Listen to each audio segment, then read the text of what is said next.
Hello guys, welcome to our channel. जैसे कि हमारी क्लास 11 ज्योग्राफी का चैप्टर नंबर 5 चल रहा है, मिनरल्स एंड रॉक्स। इससे पहले हमने मिनरल्स के बारे में पढ़ा था और मिनरल्स किसे कहते हैं वो सब देखा था हमने। अगर आपने वो वीडियो नहीं देखी तो आप पहले वो देख लें, उसके बाद ये देखें। तो आज हम आगे वही अपना चैप्टर फर्दर पढ़ने वाले हैं। आज हम पढ़ेंगे मेटेलिक मिनरल्स। ये क्या होते हैं? This minerals contain metal content can be subdivided into a three types precious metal, ferrous metals, non ferrous metals. अगर हम प्रीशियस मेटल्स की बात करें, जैसे नाम से ही बता रहा है जो प्रीशियस हैं, जैसे gold, silver, platinum etcetera. Ferrous metals iron and other metals of often mixed with iron to form a various kind of steel.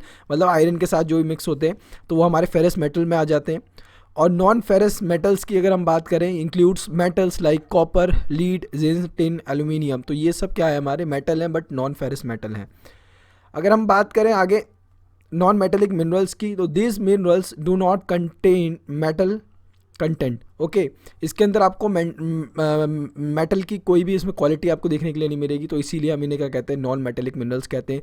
जैसे कि हमारा हो गया सल्फर, हो गया फॉस्फेट, हो गया नाइट्रेट्स, हो गया, ये सब क्या हमारे एग्जाम्पल हैं नॉन मेटेलिक मिनरल्स के। Cement is a mixture of non metallic minerals. Cement एक एज अ एग्जाम्पल देख सकते हैं, वो क्या है? पूरा मिक्सचर है किनका?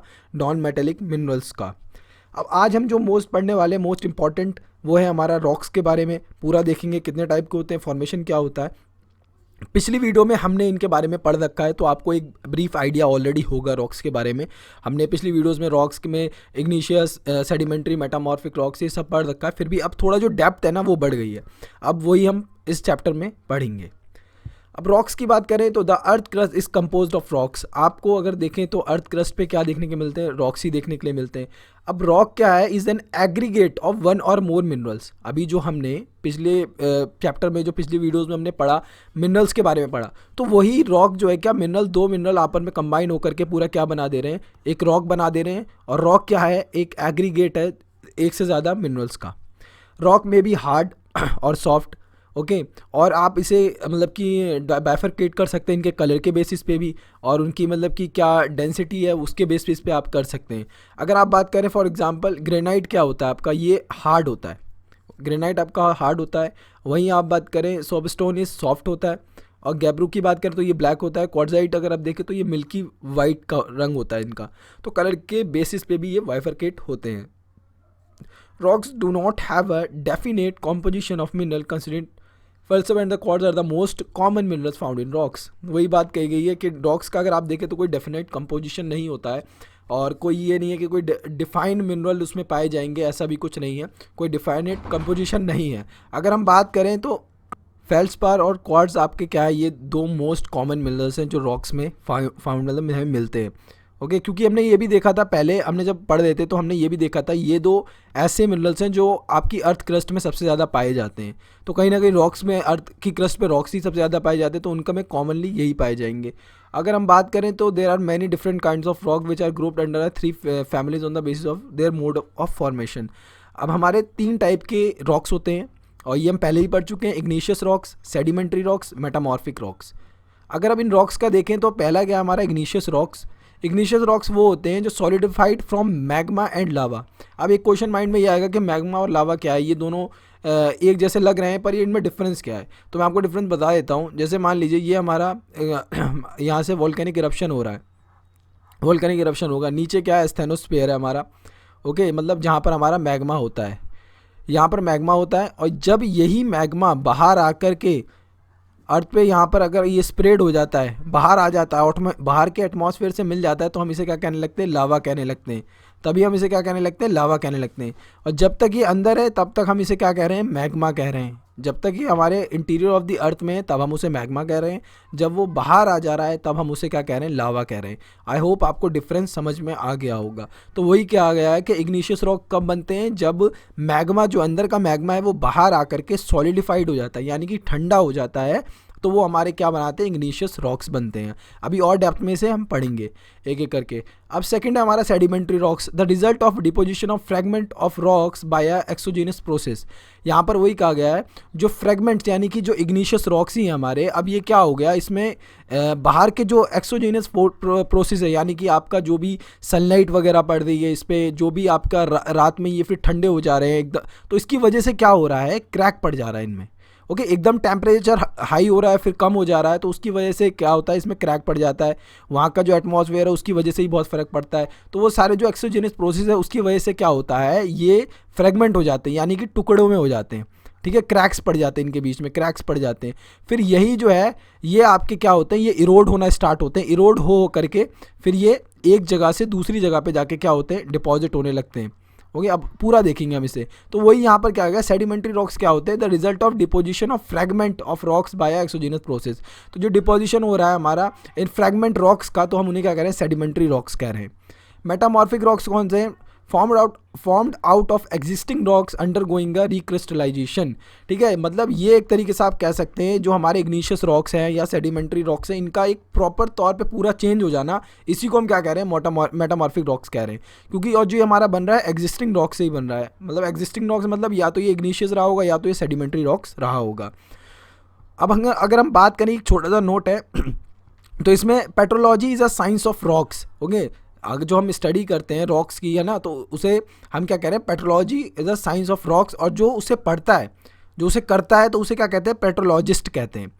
अब petrologist studies rocks in all their aspects, mineral composition, texture कैसा है उसका, इसका स्ट्रक्चर कैसा है, ओरिजिन कैसा है, अक्यूरेंस कैसा है, अल्ट्रेशन कैसा है, और रिलेशनशिप विद अदर रॉक्स कैसा है। तो ये सारी जो स्टडी जब हम करते हैं, जब हम रॉक्स को बहुत डिटेल में पढ़ते हैं, ओके, जब हम पेट्रोलॉजिस्ट ही बनना चाहते हैं, तब हमारा ये क्या है, हमें इतनी डिटेल में से पढ़ना पड़ता है।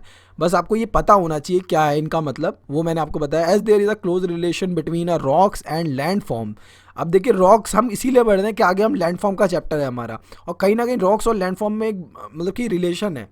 ओके, तो वही सारी चीज़ें हम आगे भी पढ़ेंगे। रॉक्स एंड सॉइल्स, रॉक्स और सॉइल में भी एक बहुत बड़ा, अगर आप देखें तो रिलेशन है, क्लोज रिलेशन है। जैसे कि जो हमारी सॉइल बनती है वो भी आपकी रॉक से बनती है, यानी कि वो पेरेंट रॉक से बनती है। अगर आप देखें तो कहीं आपको ब्लैक सॉइल देखने के लिए मिल जाती है, कहीं पर आपको एलुअल सॉइल देखने के लिए मिल जाती है, कहीं रेड सॉइल देखने के लिए मिल जाती है। तो ये क्यों होता है ऐसा, ये उसका जो पेरेंट रॉक है उसका कलर कहीं ना कहीं ऐसा रहा होता है। ओके, जैसे कि मान लिया बेसाल्टिक रॉक है, तो बेसाल्टिक रॉक से आपकी ब्लैक सॉइल ही बनेगी। ओके, क्योंकि जो उसका पेरेंट रॉक है बेसाल्टिक रॉक काला होता है, तो इस वजह से उसकी सॉइल भी ब्लैक होगी। आज geographer requires basic knowledge of rocks. अब वही सारी चीज़ें इसमें, ये आपको मैंने बता दिया बहुत डिटेल में। अब आगे बढ़ते हैं इग्निशियस रॉक्स के बारे में पढ़ते हैं। As igneous rocks from out of magma and lava from the interior of the earth, they are known as a primary rocks।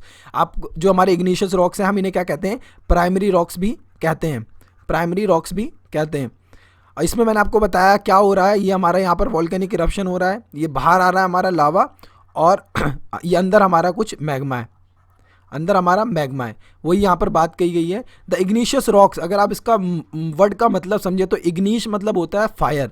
इग्निश मतलब होता है लैटिन में कि लैटिन मीन्स फायर, इसका मतलब होता है fires. Are formed when magma cools and solidifies.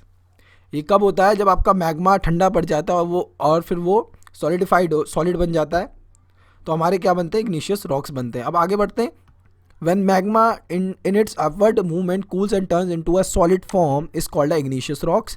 This process of cooling and solidification can happen in the earth crust or on the surface of the earth. अब क्या होता है, अब जब यहाँ से आपका वॉल्केनिक इरप्शन हो रहा होता है, मैग्मा बाहर आ रहा होता है, तो जितने मैग्मा को पाथ मिल जाता था वो तो बाहर आ जाता है, फिर लावा बन जाता है, वो सॉलिडिफाइड हो जाते हैं बाहर।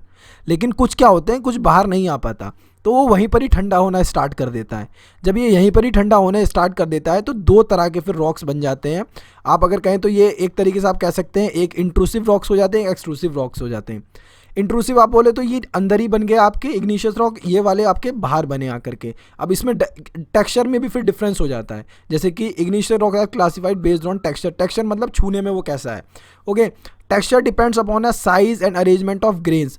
अब जो टेक्सचर है उसको हम जब छूते हैं तो कैसे उसका पता लगेगा, उसका साइज़ क्या है, और उसके अंदर जो ग्रेन है उनका अरेंजमेंट कैसा है ग्रेन का, ये भी एक बहुत बड़ा हमें हेल्प करता है टेक्सचर को समझने के लिए। If मॉल्टन material is cooled slowly at the greater depth mineral grains may be a very large. अब मैं आपको यहाँ समझा रहा हूँ, अगर हमारा जो हमारा जो मॉल्टन मटेरियल है अगर यहीं पर ही कूल होने लगता है, यहीं पर ही आपका सॉलिडिफाइड होने लगता है, तो इससे क्या होता है, इसके जो ग्रेन होते हैं, ग्रेन मतलब आप कण कह सकते हैं, वो क्या होते हैं, वो बहुत बड़े होते हैं, बड़े हो जाते हैं, वेरी लार्ज हो जाते हैं। क्यों? क्योंकि ये एकदम ठंडा नहीं होता, एकदम एटमॉस्फेयर में नहीं आता, तो अंदर हीट रहती है जिसकी वजह से धीरे धीरे ठंडा होता है। इसकी वजह से क्या होता है, इसके जो ग्रेन है उन्हें पूरा टाइम मिल जाता है डेवलप होने के लिए और वो वेरी लार्ज डेवलप्ड हो जाते हैं। यहाँ पर वही बात कही है, if molten material is cooled slowly at greater depth, अगर नीचे ही अगर वो होने लगा, अर्थ के इंटीरियर में ही अगर ठंडा होने लगा, तो उसमें क्या होगा, जो मिनरल्स के ग्रेन्स होंगे वो बहुत लार्ज होंगे। सेकंड पॉइंट क्या है, ये पॉइंट्स आपको पता होना चाहिए, यही इंपॉर्टेंट पॉइंट है, ये क्रस्ट बता रहा हूँ आपको मैं। Sudden cooling at the surface result in a small and smooth grain. अब क्या हुआ, यहाँ से मैग्मा बाहर आ गया, तो यहाँ पर एटमॉस्फेयर की वजह से क्या होगा, जब एकदम खुले में आ जाएगा तो बहुत जल्दी ये ठंडा होने लगेगा, ये लावा आपका बहुत जल्दी ठंडा होने लगेगा, जिसकी वजह से क्या होगा, इसके जो है स्मॉल एंड स्मूथ ग्रेन रह जाएंगे। इसके जो ग्रेन होंगे वो स्मॉल रह जाएंगे और स्मूथ रह जाएंगे, ठीक है। जो बाहर होगा, जो अंदर होगा, उसके ग्रेन्स को एक पूरा टाइम मिलेगा डेवलप होने के लिए, इसलिए उसके जो ग्रेन्स है वो लार्ज होंगे।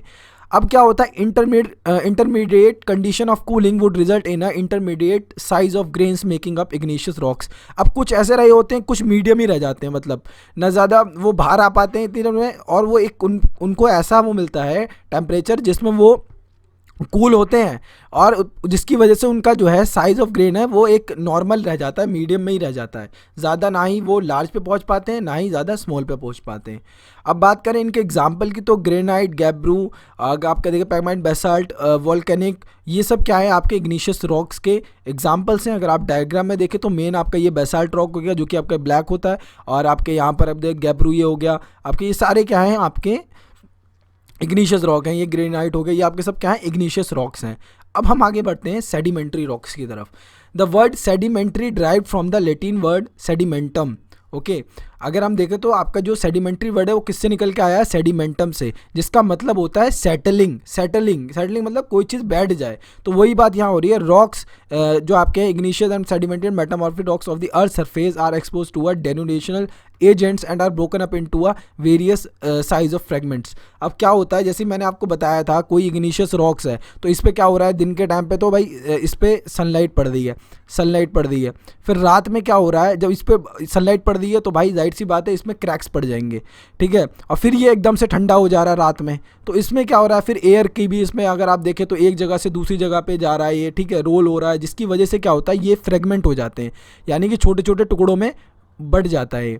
ओके, फिर क्या होता है, ये छोटे छोटे टुकड़े जो होते हैं ये आपके जो एजेंट्स होते हैं, डेनुडेशनल एजेंट्स होते हैं, यानी कि आपका विंड हो गया, एयर हो गया और वाटर हो गया, जिससे फिर ये क्या होता है, ये फ्लो हो करके, इरोड हो करके कहीं पर जा करके ये डिपॉजिट होने लगते हैं, एक वेरियस जगह पे जाके डिपॉजिट होने लगते हैं, और फिर ये क्या बना देते हैं, हमारे सेडिमेंट्री रॉक्स बन जाते हैं। ओके, आई होप आपको समझ में आ रहा होगा मैं क्या कह रहा हूँ।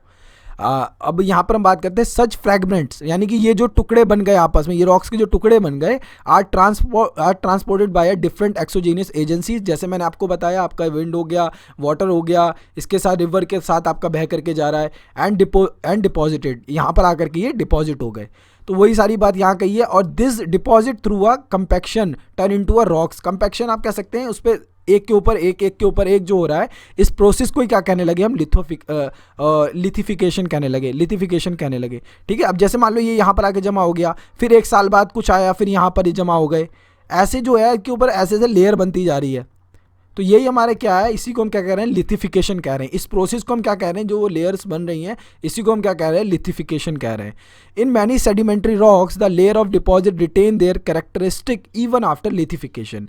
ओके, अगर यहाँ पर ये कहा जा रहा है, जो ये आकर के डिपॉजिट हुए हैं सेडिमेंट्री रॉक्स, फिर एक साल बाद जो उसके ऊपर और जमा हुए हैं फ्रेगमेंट्स, तो इनकी जो अगर आप देखें, इनकी वो बात कर रहे हैं, इनकी जो कैरेक्टरिस्टिक है, यानी कि फीचर्स हैं, वो वैसे के वैसे ही रहेंगे, ठीक है। भले ही लेयर बन गई उन पर, लेकिन उनका जो जहाँ से वो आके अपने यहाँ पर डिपॉजिट हो रहे हैं, तो उनके जो कैरेक्टरिस्टिक है वो सेम रहेंगे। Hence we see a number of layers of varying thickness in a sedimentary rocks like a sandstone shell.